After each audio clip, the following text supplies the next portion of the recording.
kuhisi kitu kinakwama kwenye koo ni acid reflux.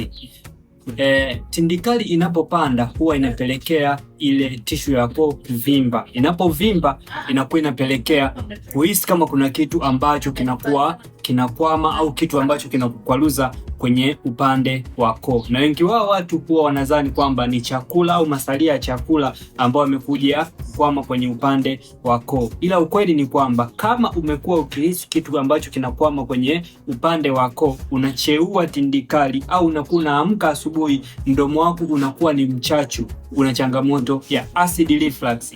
Na dalili hizi ukiendelea kuzipuuzia, ipo siku ambapo inaweza kuletea madhara mengi zaidi.